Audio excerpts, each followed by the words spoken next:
à 32. Actes chapitre 26, verset 25 à 32. L'apôtre Paul s'adresse aux autorités politiques. Il dit: « Je ne suis pas fou, très excellent Festus, répliqua Paul. Ce sont au contraire des paroles de vérité et de bon sens que je prononce. Le roi instruit de ces choses. Le roi est instruit de ces choses et je lui en parle librement, car je suis persuadé qu'il n'en ignore aucune, puisque ce n'est pas en cachette qu'elles se sont passées. Crois-tu au prophète, ô Agrippa? Je sais que tu y crois. » Et Agrippa dit à Paul: « Tu vas bientôt me persuader de devenir chrétien. » Paul répondit: « Que ce soit bientôt ou que ce soit tard, plaise à Dieu que non seulement toi, mais encore tous ceux qui m'écoutent aujourd'hui, vous deveniez tel que je suis, à l'exception de ces liens. » Le roi, le gouverneur, Bérénice et tous ceux qui étaient assis avec eux se levèrent, et en se retirant, ils se disaient les uns aux autres: « Cet homme n'a rien fait qui mérite la mort ou la prison. » Et Agrippa dit à Festus: « Cet homme aurait pu être relâché s'il n'en avait pas appelé à César. » Amen. Amen. Donc voilà ce beau texte qui nous parle de l'apôtre Paul devant les autorités politiques, devant les pouvoirs publics, les autorités publiques. Et croyez-moi, frères et sœurs, les autorités là sont des autorités adversaires, ce sont des autorités adverses, ce sont des ennemis de l'évangile dans le sens que nous avons lu. Alors, une question: comment est-ce que l'apôtre Paul va se conduire en face de telles promesses et de telles personnes? Parce que Dieu lui avait fait des promesses. Vous savez que Jésus-Christ lui a dit qu'il a appelé à aller devant les autorités. Et c'est ce qui est en train de se réaliser. On a la réalisation de la promesse de Christ et il ira beaucoup plus loin puisqu'il en a appelé à César. Mais comment il va réagir devant ces personnes? Est-ce qu'il va fermer sa bouche? Est-ce qu'il va se dire non, il va diluer le message? Non, il garde le message intact. Et frères et sœurs, je dois vous dire comme quoi que l'évangile ne doit pas être dilué. On ne doit pas prêcher l'évangile en fonction des personnes que nous avons devant nos yeux. On doit prêcher l'évangile tel que le Seigneur nous a demandé de le faire. Quelles que soient les personnes qui sont en face de nous, quelle que soit leur réputation, quel que soit leur passé, quelles que soient sur leurs œuvres sous la terre, même dans cette société et même pour Dieu, nous devons faire le travail de Dieu face aux autorités, quelles qu'elles soient. Amen. Et le Seigneur, lui, parce que le Seigneur avait parlé à l'apôtre Paul, le Seigneur avait dit à l'avance que, je le répète, que Paul devait aller devant les autorités, donc politiques, paraître devant des rois, paraître devant des présidents, donc, ou des gouverneurs, bien sûr. Et je pense que quand Dieu nous prépare à une tâche, il est évident que le Seigneur nous prépare réellement lui-même pour le service pour lequel il nous appelle. Comme il avait qualifié par exemple le prophète Élie pour se tenir devant Akab, eh bien, il a formé réellement l'apôtre Paul pour se tenir devant le gouverneur Félix, devant Agrippa, etc. Et César aussi, évidemment. Alors, vous savez que, j'ai parlé d'Élie, nous ne savons pas grand-chose des origines du prophète Élie, mais la Bible nous montre que c'est un homme de Dieu qui apparaît subitement. Il s'est présenté devant le roi du pays pour l'avertir qu'il n'y aura pas de pluie, sinon à sa seule parole. Vous voyez, donc, pour qu'un homme puisse faire une telle démonstration, c'est qu'il est sûr que Dieu est avec lui. Et frères et sœurs, amen, parce que si nous sommes sûrs que Dieu est avec nous, nous pouvons dire les affirmations que le Seigneur nous demande de dire. Nous ne devons pas nous taire, frères et sœurs. Et là, frères et sœurs, on se dit, mais quel courage il a fallu à cet homme de Dieu, Élie, pour comparaître devant ce roi dur, méchant et incrédule. Prenons ce texte dans 1 Roi, chapitre 16, verset 30, où le Seigneur nous parle. 1 Roi 16, verset 30. Voilà ce qui est dit: Akab, fils d'Omri, fit ce qui est mal aux yeux de l'Éternel, plus que tous ceux qui avaient été avant lui. Donc Élie avait quelqu'un qui était devant lui là, mais quelqu'un de méchant et quelqu'un prêt à tuer sans difficulté. Or, Akab ne recule pas. Et ça, frères et sœurs, c'est un bel exemple pour nous, croyants au XXIe siècle, où nous voyons les verrous commencer à se fermer dans la société française. Ce que les gens toléraient avant, ils ne le tolèrent plus. On n'a plus le droit de parler de Dieu dans son travail, à l'école, peut-être même maintenant dans la rue. Quand on va rencontrer quelqu'un bientôt, on n'aura plus le droit de lui parler, puisqu'on va nous accuser de faire du prosélytisme. Or, le Seigneur nous a dit de témoigner notre foi. Est-ce que nous allons faire justement comme l'autruche, on va mettre la tête dans le sable, ou bien est-ce que nous serons des Pauls devant les gouverneurs, devant les gens de ce monde? Or, c'est ce que le Seigneur nous invite à faire. Le Seigneur nous dit comme quoi qu'il faut obéir à Dieu plutôt qu'aux hommes. Et frères et sœurs, la seule raison qui donne à un enfant de Dieu de désobéir, c'est quand on lui demande de ne pas croire en son Dieu et de ne pas obéir à son Dieu. Et Élie était un envoyé de Dieu. Alors là, on voit ici que Paul aussi est un envoyé. Et vous savez, un envoyé, c'est un ambassadeur. Prenons 2 Corinthiens, chapitre 5, verset 20. 2 Corinthiens 5, verset 20. Il est dit que nous faisons donc les fonctions d'ambassadeurs pour Christ. Comme si Dieu exhortait par nous. Nous vous en supplions au nom de Christ, soyez réconciliés avec Dieu. Voyez donc la mission qui vous est donnée, la mission qui nous est donnée, la mission que nous avons devant Dieu, c'est que nous sommes des ambassadeurs. Et un ambassadeur, vous savez, c'est quoi? C'est quelqu'un qui habite dans un pays étranger et qui représente son pays dans ce pays étranger. Et vous savez comme quoi que le bâtiment dans lequel se trouve l'ambassadeur, c'est le pays de l'ambassadeur. C'est-à-dire qu'il y a le bâtiment et le terrain est clôturé, emmuré si vous voulez. Et dans ces murs-là, entrer dans ce mur-là, par exemple, je prends un cas, si la France a son ambassade aux États-Unis ou bien en Allemagne, si un Allemand rentre dans l'ambassade, passe la porte, il n'est plus en Allemagne, il est en France. C'est pour ça que si un criminel rentre dans une ambassade, eh bien, l'armée du pays qui le poursuit ne peut pas mettre la main sur la personne, sauf si l'ambassade lui donne l'autorisation. Et généralement, il dit pas, viens le prendre. Il lui dit, je le prends, je te l'amène. Parce qu'il n'a pas le droit de rentrer dans ce pays-là. Vous voyez, donc les hommes ont mis des lois pour certaines choses. Et, les sœurs, le Seigneur a dit, le royaume de Dieu est venu parmi vous. Le royaume de Dieu est déjà au milieu de vous. Frères et sœurs, nous n'avons pas le droit de laisser l'ennemi rentrer dans l'ambassade de Jésus-Christ. Jamais. Nous en maintenons, frères et sœurs, nous sommes là pour la sécurité du royaume de Dieu. Et nous n'avons pas le droit de laisser l'ennemi infiltrer le royaume de Dieu. C'est notre devoir spirituel, moral, de protéger le royaume de Dieu et de faire en sorte que nous sommes les ambassadeurs de Dieu, nous qui le sommes, frères et sœurs, avec que nous puissions proclamer le message et que nous puissions élever le drapeau de Jésus-Christ dans le pays étranger. Parce qu'il est dit, Satan est le prince de ce monde. C'est un voleur, il a volé les choses. Il a volé la gloire, il a volé les autorités, il a volé les gens, etc. Mais, frères et sœurs, l'ambassade de Jésus-Christ est chez l'ennemi. Et l'ennemi ne rentrera pas dans l'ambassade de Jésus. Et évidemment, là, le bel exemple concernant cet homme, l'apôtre Paul, c'est qu'il prend en main les circonstances durant tout ce chapitre 26. Agrippa et Félix entrent en scène. Mais la personnalité dominante du chapitre 26, c'est vraiment l'apôtre Paul, frères et sœurs. L'apôtre Paul ne s'efface pas devant les gens. L'apôtre Paul ne se cache pas devant l'ennemi, frères et sœurs.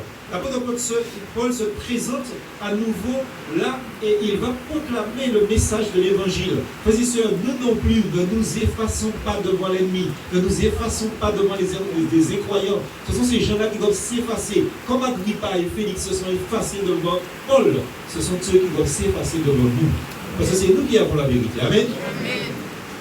Au verset 18, l'apôtre Paul dit, pour qu'ils reçoivent la rémission des péchés et une part avec ceux qui sont sanctifiés.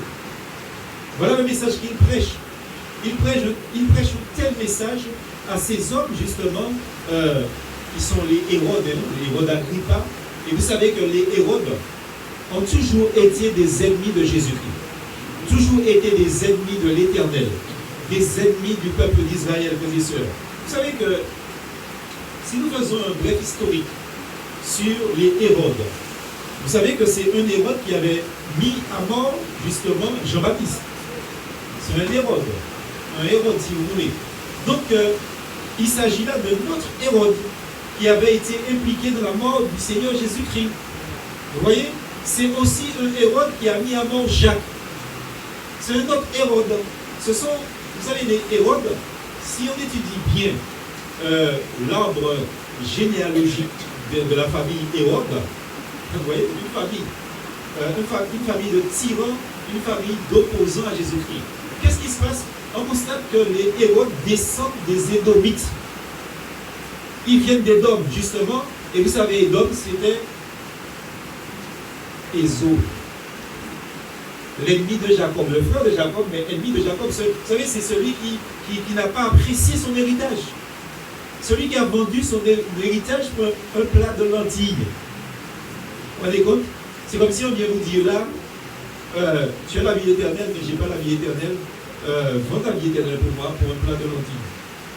C'est la même chose. Il a méprisé le don de l'Éternel. Et évidemment, depuis ce jour-là, les descendants des eaux, les descendants des dons, sont l'ennemi d'Israël. Et frères et sœurs, depuis ce jour-là, jusqu'à la minute d'aujourd'hui, eh bien, c'est ce qui se passe. Les Arabes sont les ennemis des Juifs. Et les hommes pensent qu'ils vont solutionner ce problème. La seule personne qui va solutionner le problème entre Juifs et musulmans, c'est Jésus-Christ.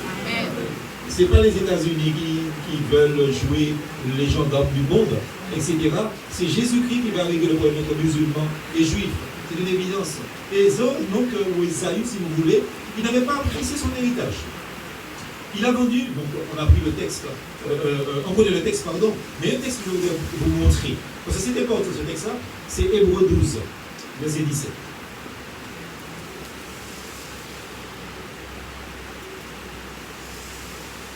La parole de Dieu nous dit que le frère de Jacob, plus tard, voulant obtenir la bénédiction qu'il avait déjà, il fut rejeté.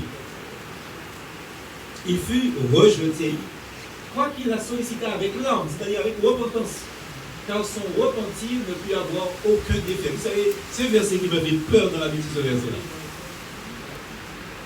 C'est terrible, frère et sœurs, ce verset-là.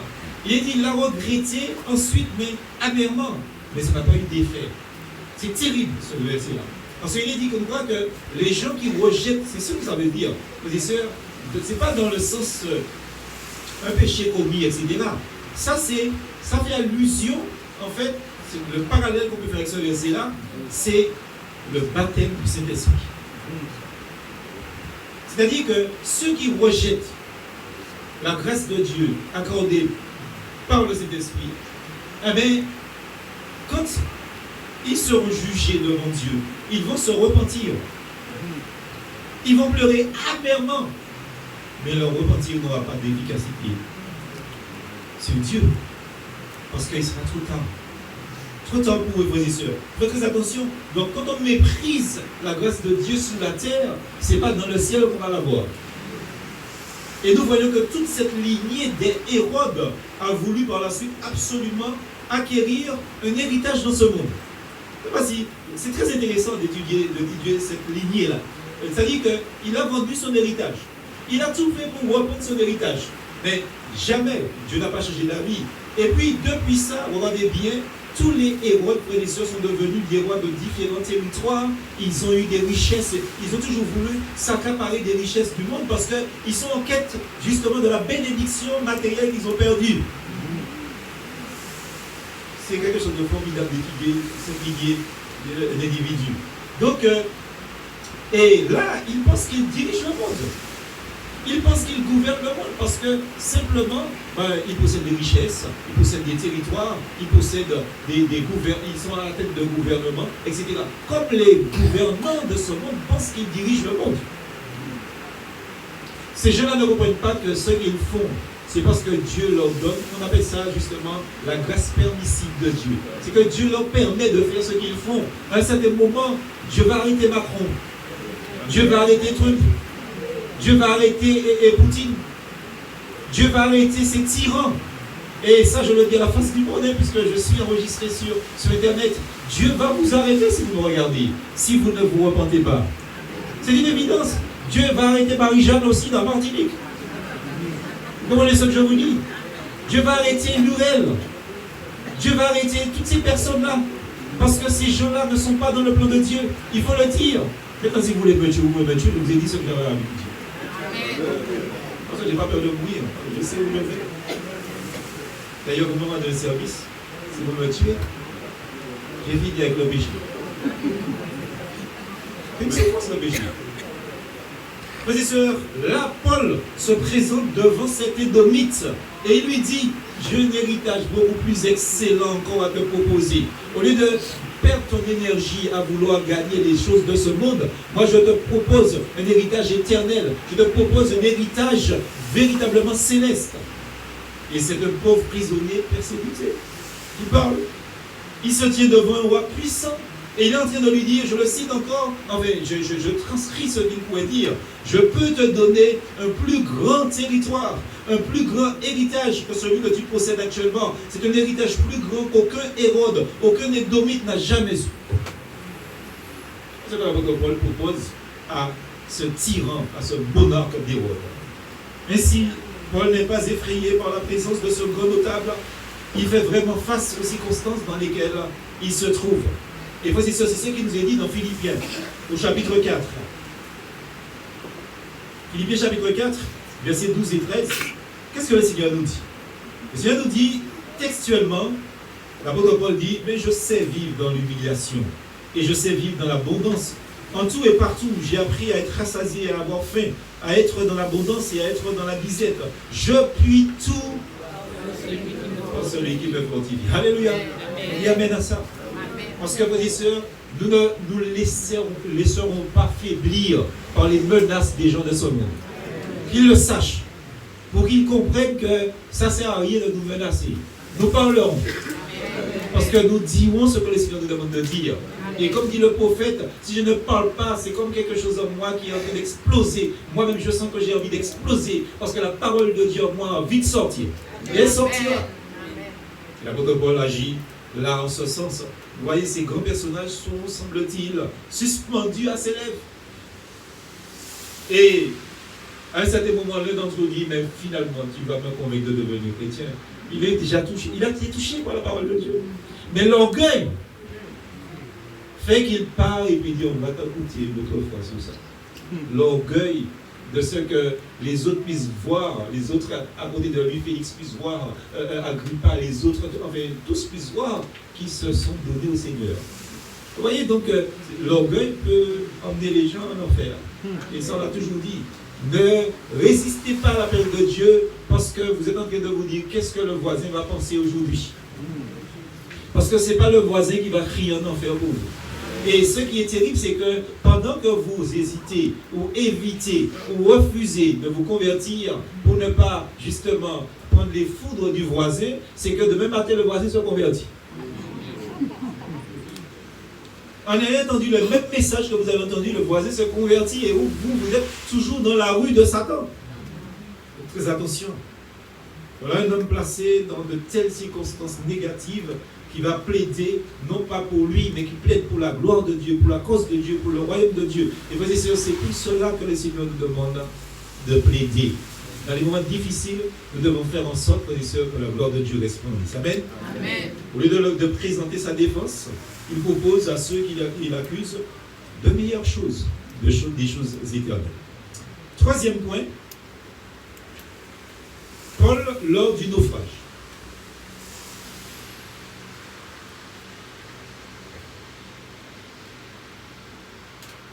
Et là, nous lirons dans le chapitre 27, verset acte 27, verset 31 à 36. Et là encore, c'est formidable ce que nous allons lire. Paul dit aux centeniers et aux soldats: si ces hommes ne restent pas dans le navire, vous ne pouvez être sauvés.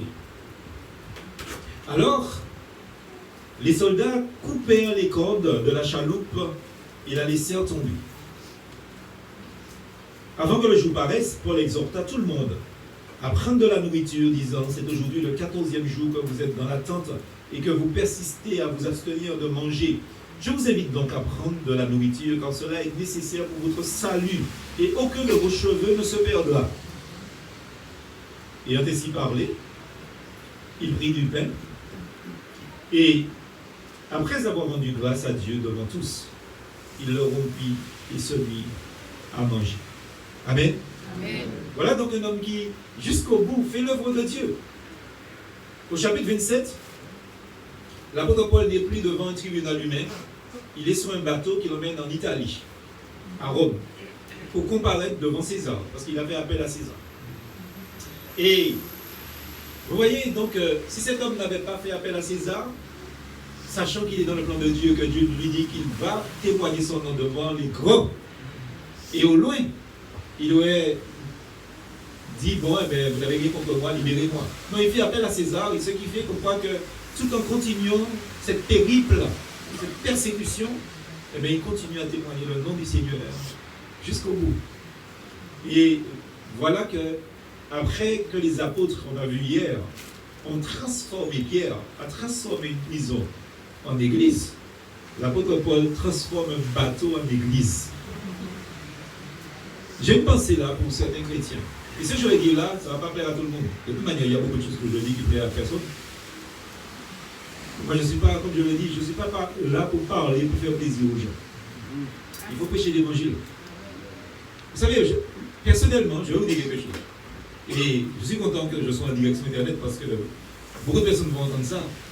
Vous savez, je n'ai rien contre les croisières. Moi, j'ai grandi ici, près de la mer, et j'étais tout le temps, toute la journée dans la mer. Donc, j'aime la mer beaucoup. J'aime pas n'importe quelle mer, j'aime les mers qui ont des vagues. Et je peux surfer sous les vagues. Je suis de Basse-Pointe, vous savez, la mer de Basse-Pointe a fait des vagues. Et donc, j'ai grandi dans l'eau pratiquement.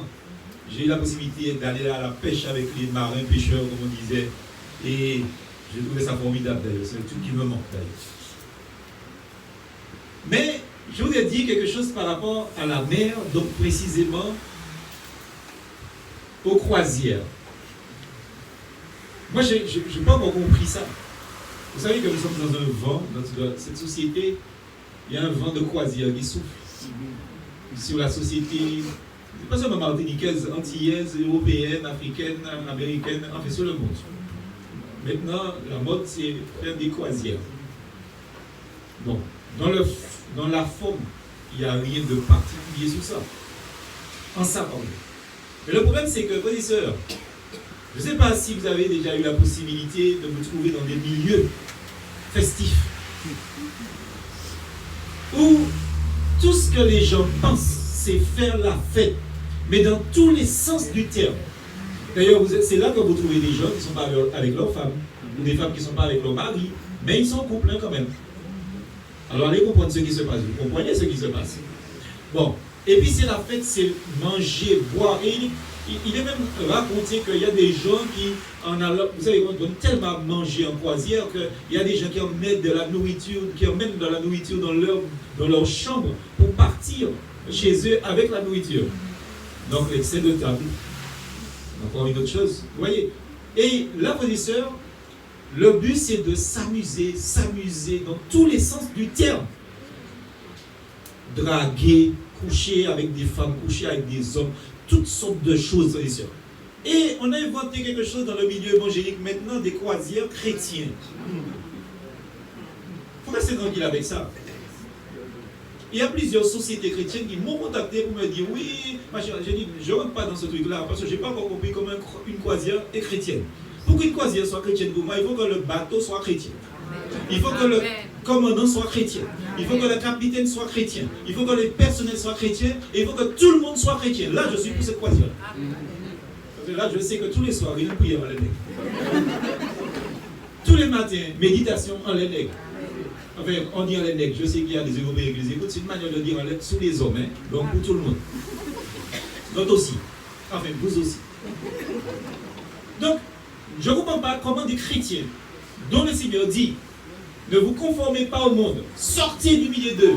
Sortez du milieu d'eux. Je ne comprends pas comment des chrétiens puissent s'organiser en groupe, en société, aller dans des milieux comme ça, où ils sont influencés par le mal, par ce qui se fait sur le bateau. Et des fois, eux-mêmes tombent dans ce piège-là aussi. Et puis ils reviennent après, ah, j'ai passé un bon moment. À quel moment vous avez prié? Vous allez prier, puis après vous allez dans le du cirque. C'est l'immoralité qu'il y a dans ces milieux-là. L'apôtre Paul était en croisière sur le bateau. Et bien il a transformé le bateau en église. Frères et sœurs, l'apôtre Paul a pris le contrôle. Il a pris le contrôle du bateau. Et il faut qu'on comprenne, frères et sœurs, moi je n'empêche pas aux gens d'aller en croisière. Si vous voulez aller en croisière, il fait ça, pas bien, moi dis ça. Mais moi, vous ne me verrez pas dans une croisière. Et si vous voulez me faire un plaisir un jour, moi, ma femme et moi, surtout pas maman, pas payer en croisière, pas. Je vous le dis d'avance, je n'irai pas. Je ne veux pas me retrouver dans un milieu où le nom de Jésus n'est pas glorifié. Et ce que je vous dis là, mes sœurs, je connais plusieurs croyants qui ont été dans ces milieux-là et ils m'ont dit, pasteur, je ne vais jamais plus aller dans ce milieu-là. Je ne refais plus jamais ça. Parce que vous êtes dans la cigarette, vous êtes dans l'alcool, vous êtes dans toutes sortes de choses. Vous savez que même si vous avez des bateaux en piscine, toutes sortes de choses, vous êtes justement à Miami Beach. En permanence, casino, tout ce que vous ne faites pas sur la terre, vous le faites sur la mer. Sous prétexte que je prends du temps pour m'amuser. Alors maintenant, les gens, ils mettent de l'argent de côté depuis janvier pour payer la croisière. Allez faire un tour à Jérusalem pour marcher sur les traces de Jésus. Au moins ça ne me dérange pas. Au lieu de faire croisière. Je peux faire ça, vous savez. On m'a contacté encore là pour que je puisse organiser ça. Là, chaque fois, c'est le temps que je n'ai pas fait. Je préfère que je me dise, je vais aller visiter Jérusalem. Même si je ne suis pas forcément pour ça, ce n'est pas quelque chose que j'apprécie forcément, mais je préfère que chrétien fasse ça. Allez marcher, là, Jésus marcher, là, des pick-up là, juste à Golgotha pour souffler. Pour le aller faire la fête. Ouais, puis après, parce que tu sais, j'ai péché. Paul, il arrive dans une situation comme prisonnier sur un bateau à la fin du voyage. Il contrôle à la fin du voyage le bateau et tous ceux qui s'y trouvent, il le contrôle, il les contrôle. Et ceci rappelle le moment où le Seigneur Jésus était dans la nacelle, justement, avec les disciples, les apôtres plutôt. C'était durant une tempête. Les disciples étaient découragés, les disciples étaient effrayés. Mais le Seigneur Jésus dormait. La Bible nous dit que Jésus dormait dans la nacelle. Il n'avait pas peur, il dormait. Et il se réveille et immédiatement, donc les disciples lui disent, mais c'est pas possible, nous sommes en train de périr et toi tu dors. Qu'est-ce que vous voulez que Jésus-Christ fasse? Vous voulez que Jésus-Christ ait peur? Mais il commande au vent et à la mer. Mes sœurs, le Seigneur il se met debout et le Seigneur il prend le contrôle de toutes choses. Il prend le contrôle de la mer, il prend le contrôle du vent et il prend le contrôle du bateau. Et l'apôtre Paul va faire comme son maître. Il va prendre le contrôle des choses. Ce qui est vrai en Christ devait être vrai en nous, frères et sœurs. C'est ce que je vais vous prêcher. C'est ce qui est tout le christianisme, protestantisme évangélique. Il faut qu'on comprenne ça. C'est simplement la continuité de Christ ici-bas, dans cette scène de rejet. Et ceux qui considéraient les disciples à Antioche, eh bien ceux-là les nommaient chrétiens. Tout simplement parce que certainement leur manière de se conduire rappelait Jésus-Christ lui-même. Est-ce que quand vous êtes en croisière, vous vous rappelez Jésus-Christ? Non, les gens me disent, on a un carnaval sur le pont extérieur A, droit A, B, direction A. Viens avec nous. Vous savez, le bateau, c'est une ville. Hein? On vous invite. Oui, au premier étage, tu peux venir. Nous, ce soir, on est au 5e étage. Mais chaque étage a son impudicité, son immoralité. Le seul étage qui est peut-être plus haut, c'est la chambre dont vous êtes. Et encore. Parce que si vous faites comme les incroyants, vous emmenez des personnes dans la chambre aussi. Parce que vous n'êtes pas avec votre vraie femme ou votre vrai mari. Là encore, même la chambre n'est pas purifiée non plus. Il faut qu'on fasse très attention. Ne vous conformez pas au siècle présent. Ce n'est pas que le pasteur est jamais contre que le croyant s'amuse, mais vous devez vous amuser de la bonne manière.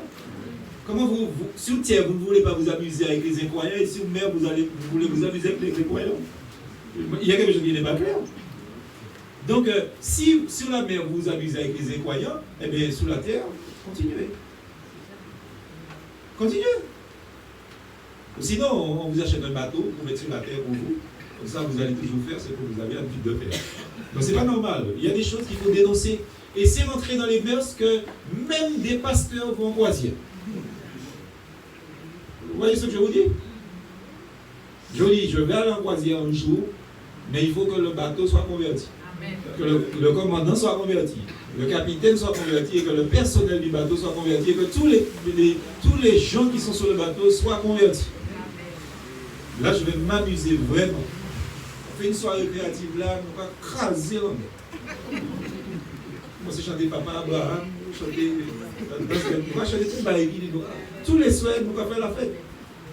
Mais, agrémenter la prière. La parole de Dieu. C'est pas carnaval. Ça, il faut le carnaval sur le bateau aussi. Il y a tout. Je vous dis, c'est la vie sous terre qui est sous mer. Et comme là, c'est caché, vous savez, dans la nuit de la mer là, c'est pas wow. Alors, on voit donc que Paul commence par donner des conseils à tous les experts qui étaient sur ce bateau. Ce qui est extraordinaire. Alors, 3 choses qui vont se produire. La première, c'est que l'apôtre Paul va commencer par donner des conseils au centurion. Et le centurion, c'est celui qui devait s'occuper de tous les prisonniers. Paul va lui dire ce qu'il doit faire. Vous voyez le monde à l'envers. Quand on tient son témoignage, quand on tient la ligne de conduite que le Seigneur nous demande d'avoir, eh bien, ce n'est pas les gens qui nous disent quoi faire, c'est nous qui leur disons comment faire les choses. Et le chrétien, frères et sœurs, quelqu'un a dit, je ne sais pas pourquoi il avait dit ça, mais c'est un texte qui se trouve dans la Bible, c'est Dieu qui l'a dit, mais il y a un prédicateur qui avait dit ça dans son message, que le chrétien devait être la tête et non la queue. Vous savez le principe de la queue, c'est quoi? C'est que la queue suit la tête et le corps. Tandis que le corps et la queue suivent la tête. Donc si nous sommes la tête, eh bien, ce sont les autres qui nous suivent. Ce n'est pas nous qui les suivons. Ce n'est pas normal qu'un chrétien, aussitôt arrivé dans un milieu, eh bien, il est dilué. Il est dilué. Vous avez déjà pris un peu de soda qui a énormément de colorants. Hein. D'ailleurs, c'est quelque chose que je ne bois pas. Hein. Je bois ça de temps en temps. Mais énormément de colorants. Donc, vous prenez la moitié ou même le quart d'un verre de soda, vous versez de l'eau dedans, après, vous ne voyez plus le soda. C'est de l'eau. Et si vous goûtez, il n'y a pas de goût de soda. Simplement parce que l'eau a dilué le soda. Ou, si vous voulez, le soda s'est dilué dans l'eau. Et il y a des chrétiens soda. C'est terrible. Il y a des chrétiens soda. Et vous savez, le problème du soda, vous savez, c'est quoi? C'est même arrivé à l'Assemblée nationale, parce que c'est hyper sucré. Et vous savez que quand on répand du soda par terre, ce qui se passe, fourmi cachaï. Je vous dis, les chrétiens soda, fourmi cachaï, ça. Et c'est ce qui se passe. On constate que les gens ont de moins en moins d'impact dans la société, les églises ont de moins en moins d'impact. Eh bien, c'est parce que l'église sont l'église soda. Et frères et sœurs, ils sont dilués dans l'eau. Ils sont dilués dans le monde. Faites très attention à cela. Et les gens ne veulent pas entendre ce message-là, mais on n'a pas d'autre message à vous donner. Le chrétien doit être authentique dans ce monde.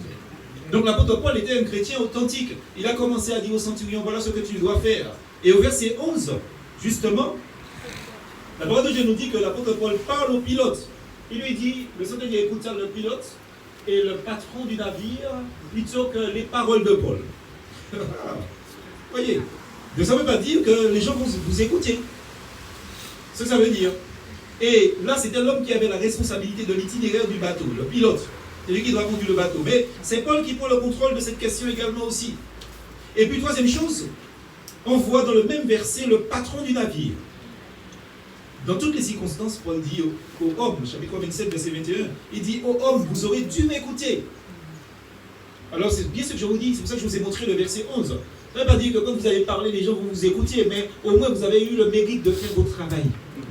Et c'est ce que l'apôtre Paul a fait. Mais il faut croire que quand les gens ne vont pas vous écouter, un jour ils vont revenir vers vous pour vous écouter encore plus. Parce qu'ils vont connaître le malheur. Parce que ce qui s'est passé là, ce n'est pas un jour, le même jour, eh bien, ils ont compris qu'ils avaient intérêt à écouter Paul. Ils ont compris ça. Frères et sœurs, même si les gens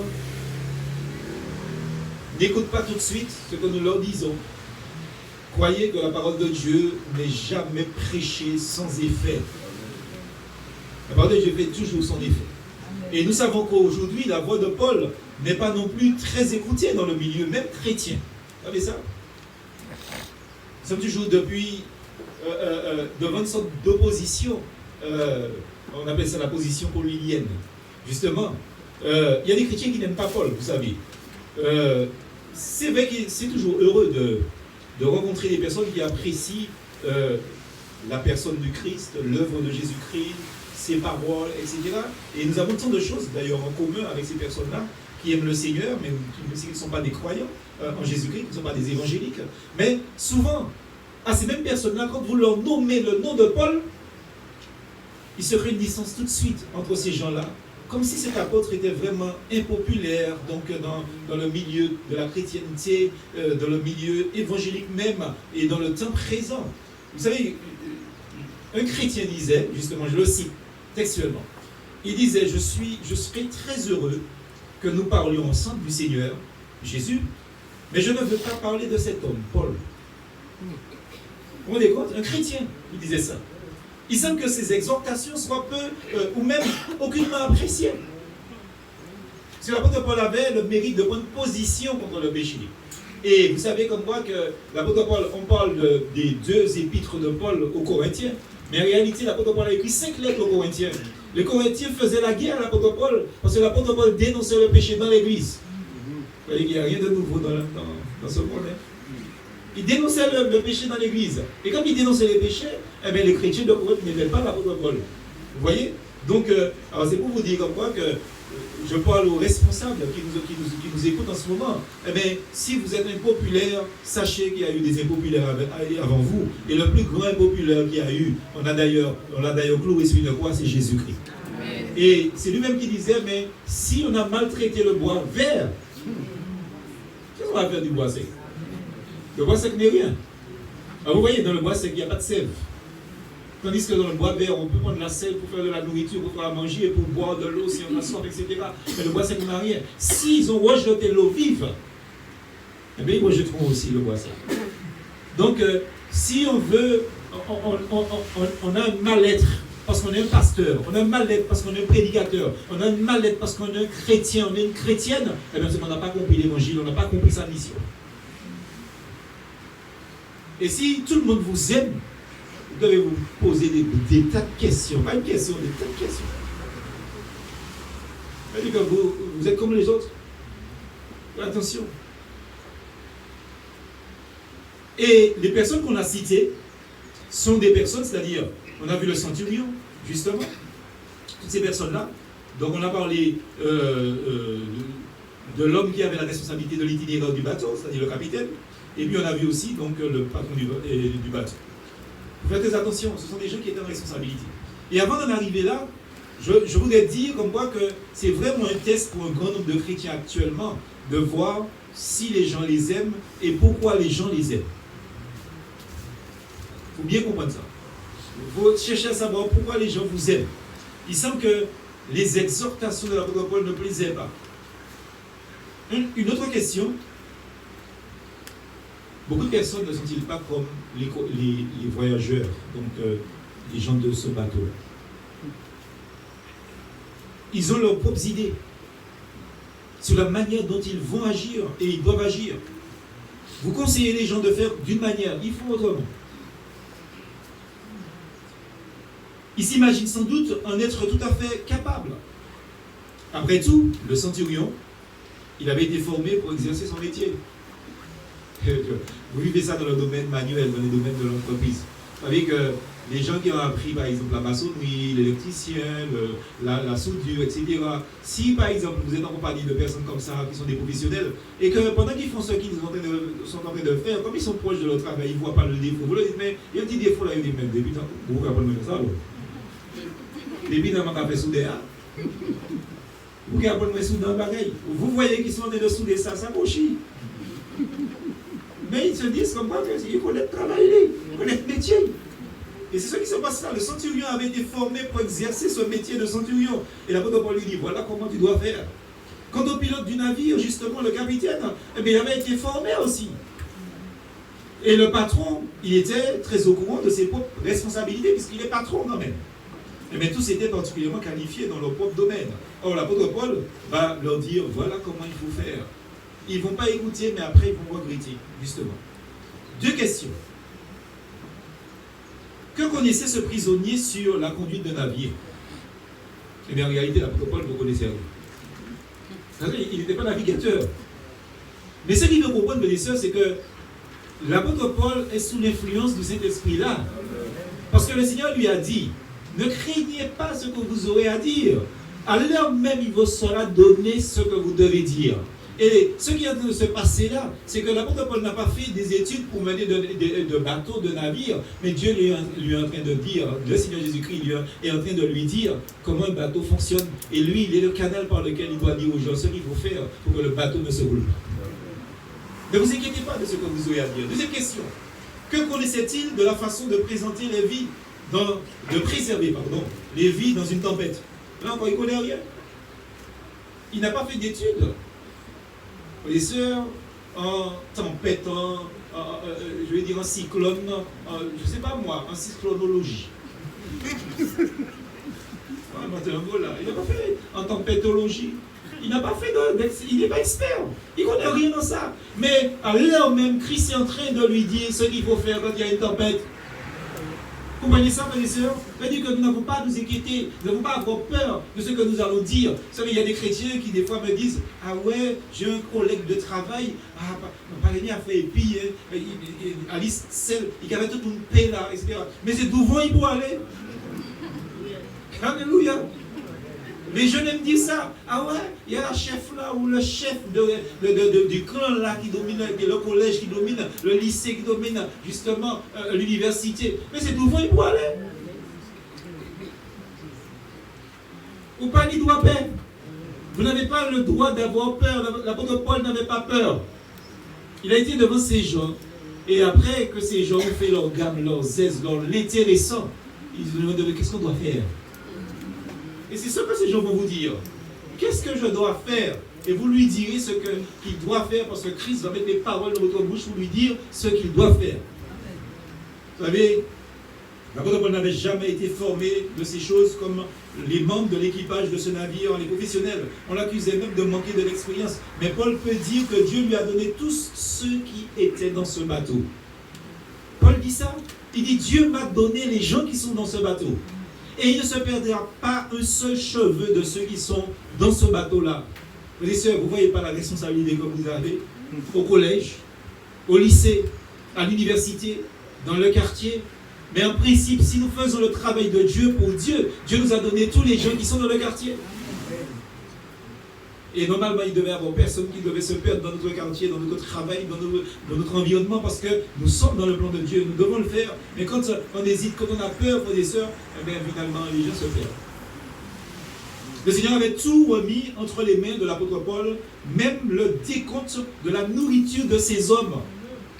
Vous vous rendez compte de ça, frères et sœurs? L'apôtre Paul, il prend toutes les responsabilités possibles, même celles qui concernent la conservation de la vie. Du début à la fin, il domine toute la scène. Impressionnant. Alors que ces 3 récits, justement, l'image de la navigation, pardon, je dis l'image de la navigation, je vais le reprendre, donc cela je vais rentrer déjà avec vous dans d'autres points. Donc, Paul en prison à Philippe, Paul devant les autorités, justement, et Paul faisant naufrage, justement, donc, avec ses professionnels, donc de la mer. Donc c'est important que ces 3 récits nous encouragent sur la façon de maîtriser nos circonstances dans un jour de ruine. afin que nous ne soyons pas des spectateurs devant ce qui se passe actuellement, mais que nous soyons des participants actifs de ce qui se passe dans notre vie.